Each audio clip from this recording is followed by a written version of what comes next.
This channel does not promote any violent, harmful, or illegal activities. All content provided by this channel is meant for an educational purpose only.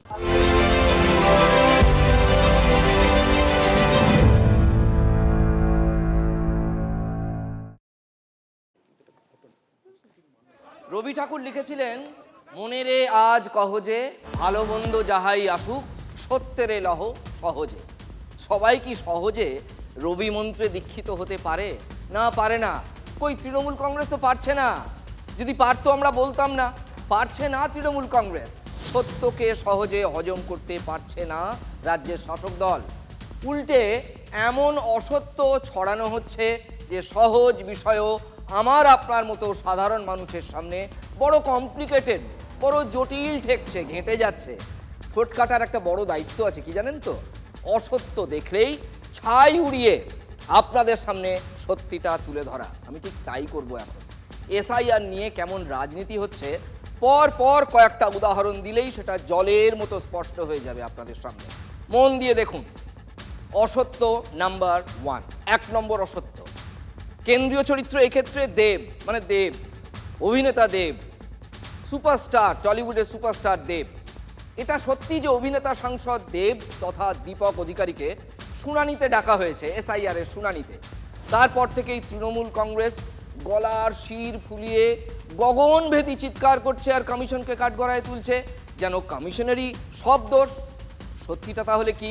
ঠোঁটকাটা প্রকাশ করবে আপনাদের সামনে। দেবের enumeration form অসম্পূর্ণ। আমাদের স্ক্রিনে দেখুন ভালো করে। 2002-এর সঙ্গে দেবের এই ফর্মের কোনো লিঙ্ক নেই। 2002-এর তথ্য যেখানে দেওয়ার কথা আপনারা অনেকেই দিয়েছেন, সেই অংশ পুরোটাই ফাঁকা। আচ্ছা, লিঙ্ক না থাকলে শুনানিতে ডাক পড়াটাই তো নিয়ম, এটাই তো কমিশনের বিধি। আমার আপনার জন্য যা নিয়ম, দেবের জন্য তাই নিয়ম। দেবের সহকারী জানিয়েও দিয়েছেন যে 14ই জানুয়ারি শুনানিতে যাবেন ঘাটালের সাংসদ সেলিব্রিটি দেব। তাতেও অবশ্য রাজনীতি কিছুতেই থামছে না। কালকে দেখছি বাংলা সিনেমার উজ্জ্বলতম নক্ষত্র অভিনেতা দেব, তাকে হিয়ারিং নোটিশ পাঠিয়েছে দীপক অধিকারী। দেব বিজেপির চোখে ঘুষপেটিয়া। আরে বাবা, দেব আপনাদের সাংসদ। নিয়ম কি এসআইআরে 2002-এ যাদের লিস্টে নাম থাকবে না তাদের কাছে সন্দেহ হলে ইলেকশন কমিশন নোটিশ পাঠাবে। 2010 সালে পশ্চিমবঙ্গে এসে ভোটার লিস্টে নাম তুলেছে, আমার কাছে খবর আছে। কি বলবেন? সত্যের অপলাপ। শুনানিতে ডাকা হয়েছে ভারতীয় ক্রিকেটার মোহাম্মদ শামিকেও। সোমবার ডেট ছিল তার শুনানির। মোহাম্মদ শামি এখন রাজকোটে বিজয় হাজারে ট্রফি খেলছেন। তিনি জানিয়ে দিয়েছেন যে পরে যাবেন। সোমবার তিনি ওই ডেট অ্যাটেন্ড করতে পারেননি। দেবের মতো মোহাম্মদ শামিকে শুনানিতে ডাকা নিয়েও তৃণমূল সেই গগনভেদী চিৎকার করেছে এবং সরব।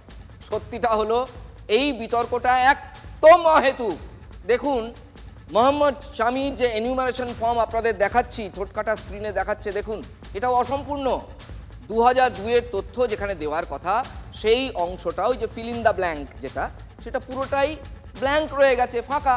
তাহলে 2002-এর সঙ্গে লিঙ্ক নেই মোহাম্মদ শামিরও। অতএব নিয়ম মেনেই তাকে শুনানিতে ডাকা হয়েছে। আপনাদের বলি কি, যারা প্রশ্ন তুলছেন সে যে দলেরই হন, বিষয়গুলোকে একটু অবজেক্টিভিটি দিয়ে দেখার চেষ্টা করুন, একটু সহজ করে দেখুন, চোখটাকে সহজ করুন। দেখবেন একেবারেই জটিল নয়, জলবত্তরলং, জলের মতো সহজ। মোহাম্মদ শামি যে ওয়ার্ল্ড কাপে খেলে দেশের জন্য বিশ্বকাপ জিতেছে, তাকে এসআইআর এর নোটিশ পাঠিয়েছে। মোহাম্মদ শামি যে দেশের জন্য ওয়ার্ল্ড কাপ জিতেছে, বিজেপির চোখে ঘুষপেটিয়া। তৃণমূলের বিরোধিতা অসাড় মনে হচ্ছে না? আপনাদের আর একটা উদাহরণ দেখাই। ডিসেম্বরের শেষ দিকে একটু মনে করার চেষ্টা করুন। এই এসআইআর নিয়ে নাম থাকা না থাকা এসব নিয়ে ধোঁয়াশা বাড়িয়েছিলেন তৃণমূলের সাংসদ কাকলি ঘোষ দস্তিদার। একবার মনে করিয়ে দিই। খসড়া তালিকা চেক করতে গিয়ে দেখা যাচ্ছে যে দুজন ছেলে আমার, তাদের নাম বেরোয়নি। এবারে তাদেরকে হিয়ারিং এ ডেকে পাঠিয়েছে, যেটা তো জবরদস্তি মানুষের নাম বাদ দিয়ে মানুষকে বিপদে ফেলার চেষ্টা হচ্ছে। আমার মা আর আমার বোন অন্য বুথে তাদের ভোট, তাদেরও নাম নেই। সাংসদের এই দাবিতে জোড়া অসঙ্গতি, আরও স্ট্রেট বলতে গেলে বলতে পারেন জোড়া অসত্য। প্রথম অসত্য কি? কাকলি দেবী বলেছিলেন বা দাবি করেছিলেন খসড়া তালিকায় নাম কাটা হয়েছে। আরে সত্যিটা হলো খসড়া তালিকায় যাদের নাম উঠেছে সেখান থেকেই তো শুনানিতে ডাকা হচ্ছে। এবং দ্বিতীয় অসত্য কি, কাকলি দেবী কমিশনের ঘাড়ে বন্দুকটা রেখেছিলেন। সত্যি কথাটা হলো কাকলি দেবীর মায়ের ফর্মও দেব এবং মোহাম্মদ শামীর ফর্মের মতো অসম্পূর্ণ, 2002-এর সঙ্গে লিঙ্ক নেই, সুতরাং ডাকাটাই নিয়ম। সুতরাং কমিশন যা করেছে এক্ষেত্রে তার ক্ষেত্রেও বা তার মায়ের ক্ষেত্রে আত্মীয়দের ক্ষেত্রে এটা একেবারে বিধি মেনেই করেছে। আমি এটাই বলতে চাইছি, জাস্ট কাকলি ঘোষ দস্তিদারের দাবিটা ঠিক নয়। সোশ্যাল মিডিয়ায় পোস্ট করে বলে দিয়েছিল, ঘোষণা করেছিল নির্বাচন কমিশন। সংশ্লিষ্ট বিএলও তখনই বলে দিয়েছিলেন খসড়া তালিকায় নাম আছে। থাকবে খসড়া তালিকায় নাম আছে ওনাদের, খসড়া তালিকায় ওনাদের নাম আছে, সবারই খসড়া তালিকায় নাম আছে, দিদিদের পরিবারের সবার নাম ছিল? পরিবারের সবার নাম আছে, পেয়ালি ঘোষ দস্তিদার, তাহলে ইরা আবার মিত্র। কেন ডাকা? শুনানির তালিকায় নাম আছে নোবেলজয়ী অর্থনীতিবিদ অমর্ত্য সেনেরও। আজ অমর্ত্যবাবুর শান্তিনিকেতনের বাড়িতে গিয়ে শুনানির চিঠি দিয়ে এসেছেন বিএলও, বুথ লেভেল অফিসার। নোবেলজয়ীকে শুনানিতে ডাকা নিয়েও রাজনীতির পারদ একেবারে তুঙ্গে চড়িয়ে দিয়েছে তৃণমূল কংগ্রেস। অমর্ত্য সেনকে হিয়ারিং নোটিশ পাঠানো হচ্ছে, মানে দেশের সব থেকে বড় অর্থনীতিবিদ, দেশের জন্য যে নোবেল প্রাইজ নিয়ে এসছে, এরা হচ্ছে ঘুষপেটিয়া। কিছু তো একটা কারণ আছে, এমনি তো ডাকেনি। সহযোগিতা করা উচিত। 85 বছরের উপর যারা সিটিজেনশিপ তাদের ছাড় দিয়েছে। আর বয়স্ক মানুষ যদি কেউ থাকেন, আমার তো বক্তব্য হচ্ছে তার বাড়ি গিয়ে ভেরিফিকেশন হওয়া উচিত। তাহলে সত্যিটা কি, কমিশন জানিয়েছে অমর্ত্য সেনের নাম 2002-এর ভোটার তালিকায় নেই, জাস্ট নেই। এটা কমিশন জানিয়েছে অফিসিয়ালি। মায়ের তথ্য দিয়ে ফর্ম ফিল আপ করেছেন অমর্ত্যবাবু। নোটিশে লেখা মায়ের সঙ্গে অমর্ত্য সেনের বয়সের যে ফারাক সেটা 15 বছরের কম। এই ধরনের বয়সজনিত অসঙ্গতিতে প্রায় 4,74,000 জনকে নোটিশ ধরিয়েছে নির্বাচন কমিশন। সুতরাং অমর্ত্যবাবু কোনো এক্সেপশন বা ব্যতিক্রম নন, অমর্ত্য সেন তাদেরই একজন। কমিশন জানিয়েও দিয়েছে বয়সের নিয়ম মেনেই, মানে 85 অ্যাবাভ যেহেতু, ফলে অমর্ত্যবাবুকে শুনানি কেন্দ্রে শুনানিতে যেতে হবে না। এখন একটা ব্রেকিং নিউজ দেবো আপনাদের। যা দেখালাম কমিশনও ঠিক সেটাই বলছে। অভিনেতা সাংসদ দেব এবং ক্রিকেটার মোহাম্মদ শামীকে নিয়ে ভুল তথ্য পরিবেশন করা হচ্ছে বা ভুল তথ্য ছড়ানো হচ্ছে। 2002 সালের তালিকায় নাম না থাকায় ডাকা হয়েছে, জানিয়ে দিল, অফিসিয়ালি জানিয়ে দিল জাতীয় নির্বাচন কমিশন। যুক্তিগ্রাহ্য কারণে ডাকা হয়েছে জানিয়ে দিল কমিশন। আশা করি এরপর এই বিতর্ক নিয়ে যারা লাফালাফি করছেন তারা থামবেন।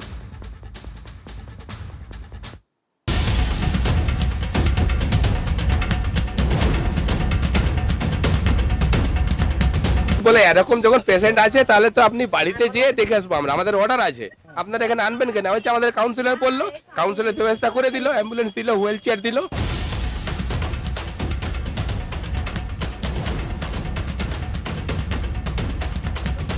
ওরা আমার একটি অ্যাম্বুলেন্সে করে ওরা গেছে, যে সেখানে হেয়ারিংয়ে উপস্থিত হয়েছে। এখন না গেলে তারা ভয়ে আতঙ্কিত। আর এখানেই প্রশ্নটা উঠছে যে যেখানে দল এই শুনানি কেন্দ্রে অসুস্থ ব্যক্তি যাতে না নিয়ে যাওয়া হয় তার জন্য লড়াই চালাচ্ছে, আর সেখানে মেদিনীপুর শহরের একজন কাউন্সিলর, তিনি জনপ্রতিনিধি, তিনি কি করে দুজন অসুস্থ ব্যক্তিকে শুনানি কেন্দ্রে পাঠিয়ে দিলেন? কবি বলেছেন, যেখানে দেখিবে ছাই উড়াইয়া দেখো তাই, পাইলেও পাইতে পারো অমূল্য রতন। আমি একটা অমূল্য রতন পেয়েছি। দুপুরেই খবর এলো মেদিনীপুরে পক্ষাঘাতগ্রস্ত, মানে প্যারালাইজড 2 বাসিন্দাকে শুনানিতে ডেকে পাঠানো হয়েছে। 18 নম্বর ওয়ার্ডের 2 বাসিন্দা শেখ মনিরুদ্দিন এবং আলিমা বিবি, দুজনেই গুরুতর অসুস্থ, শয্যাশায়ী। অ্যাম্বুলেন্সে চাপিয়ে দুজনকে নিয়ে যাওয়া হয়েছে জেলা শাসকের অফিসে, মানে শুনানি কেন্দ্রে। তাহলে দায় কার? বিএলওর, নির্বাচন কমিশনের? কবিকে অনুসরণ করে এক্ষেত্রেও ঠোঁটকাটা ছাই উড়িয়ে দিয়েছে এবং যথারীতি অমূল্য রতন পেয়েছে। সত্যিটা কি, পরিবারের মুখেই শুনুন। কিছু বলেনি, বলে এরকম যখন পেশেন্ট আছে তাহলে তো আপনি বাড়িতে যেয়ে দেখে আসবো আমরা, আমাদের অর্ডার আছে, আপনারা এখানে আনবেন কেন? হচ্ছে আমাদের কাউন্সিলর বললো, কাউন্সিলর ব্যবস্থা করে দিল, অ্যাম্বুলেন্স দিল, হুইল চেয়ার দিল। আজকে আমাদের পাড়ার যে দাঁড়িয়ে আছে, যে ভোট মোট লিতাই করতে আসে, সে বললো যে কাকি আর 11টার সময় গাড়ি আসবে, তুমি কাকাকে রেডি করে রাখবে। শয্যাশায়ীদের ডেকে পাঠানো নিয়ে কমিশনকে দিনরাত ঠুকছে তৃণমূল। বিএলওরা দোষী কিনা খোঁজা শুরু করে দিয়েছে নির্বাচন কমিশন, কিন্তু এখানে বিএলও নন, এখানে দোষ তৃণমূলের এক নেতার, নির্বাচিত জনপ্রতিনিধির। এমনি নেতা নন, মেদিনীপুর পুরসভার চেয়ারম্যান সৌমেন খান। যে দল কমিশনের বিরুদ্ধে সরব, বয়স্কদের এবং যারা অসুস্থ তাদের শুনানিতে ডাকা নিয়ে ওই যে বারবার বলছি গগনভেদী চিৎকার করছে যেই দল, কেন্দ্রীয় স্তরের নেতারা, সেই দলই কিন্তু, সেই দলের নেতাই এমন একটা কাণ্ড ঘটালেন। তা ভাবা যায় পুরো চেয়ারম্যানের জন্যই দুই পক্ষাঘাতগ্রস্ত দুই রোগীর এতটা হয়রানি, এটাই সত্য। চেয়ারম্যানই অ্যাম্বুলেন্সে চাপিয়ে দুই রোগীকে শুনানিতে পাঠান। নামবাদের ভয় ছিল, দাবি করছেন চেয়ারম্যান সৌমেন খান। অসুস্থ রোগীর হয়রানি হলেই কি তৃণমূলের লাভ? ফটো সেশন করা যায়, সেই ছবি প্রচার করবেন, এই প্রশ্ন উঠছে। কাছে সকালবেলায় আসে যে আমাদের হেয়ারিং আছে আজকে, আমরা যাব কি করে। তো তখন বাধ্য হয়ে বেলা 12:30 নাগাদ ওরা আমার একটি অ্যাম্বুলেন্সে করে ওরা গেছে, যে সেখানে হেয়ারিংয়ে উপস্থিত হয়েছে। এখন না গেলে তারা ভয়ে আতঙ্কিত যে আমাদের নাম বাদ হয়ে গেলে আমাদেরকে ডিটেকশন ক্যাম্পে নিয়ে চলে যাবে বা আমাদেরকে এখান থেকে চলে যেতে হবে, সেই ভয়ে তারা আজকে গেছে ওখানে। তাহলে মেদিনীপুরে জেলা শাসকের অফিসে ঠিক কী হয়েছে? খোলসা হলো আশা করি এতক্ষণে। পুরসভার চেয়ারম্যান নিজেই স্বীকার করছেন, যদিও নানা রকম যুক্তি সাজাচ্ছেন তিনি এখন, কিন্তু এই যুক্তিগুলো কি ধোপে টেকে? পুরসভার চেয়ারম্যান একজন নির্বাচিত জনপ্রতিনিধি, তিনিই যদি ভোটারকে ভুল পথে পরিচালিত করেন, তিনি তো বিএলওর কাছে পৌঁছে দিতে পারতেন, বিএলওকে ডেকে নিয়ে আসতে পারতেন। তিনি সেটা করেননি, তাহলে ভোটারদের রক্ষা করবে কে? এই তৃণমূলই ভোট অধিকার রক্ষা শিবির করছে, ভাবতে পারছেন? নিচতলায় নেতারা কি কাজ করছেন? পক্ষাঘাতগ্রস্ত দুই রোগীকে শুনানি কেন্দ্রে দেখে আকাশ থেকে পড়েন বিএলও এবং এইআরও।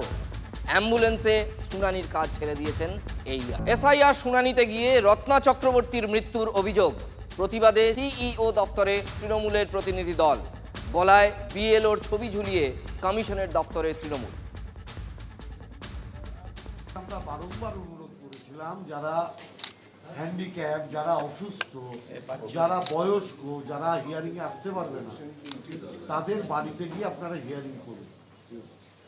আপনারা বলছেন আপনারা অর্ডার দিয়েছেন, কিন্তু নিচুর তলায় আপনাদের অর্ডার বাস্তবায়িত হচ্ছে না, যার ফলে একের পর এক মৃত্যু হচ্ছে। উনি বললেন, আমাদের কথা দিলেন, আমরা জানি না কি হবে, উনি বললেন এটা আমরা বিএলওদের গ্রুপে দিয়ে দিচ্ছি, আমরা টিভিতে রেডিওতে আমরা অ্যাডভার্টাইজমেন্ট করে দিচ্ছি যে যদি কেউ বলে আমি অসুস্থ, তাহলে তার বাড়িতে গিয়েই হিয়ারিংটা। পশ্চিমবঙ্গের বিধানসভা নির্বাচনের জন্য 3 জন পর্যবেক্ষক নিয়োগ করল জাতীয় কংগ্রেস। পশ্চিমবঙ্গের দায়িত্বে ত্রিপুরার নেতা সুদীপ রায়বর্মন, বিশেষ পরিচিত মুখ। বাকি 2 পর্যবেক্ষক হলেন শাকিল আহমেদ খান এবং প্রকাশ যোশী। অসমের পর্যবেক্ষকের দায়িত্বে ভূপেশ বাঘেল এবং ডিকে শিবকুমার।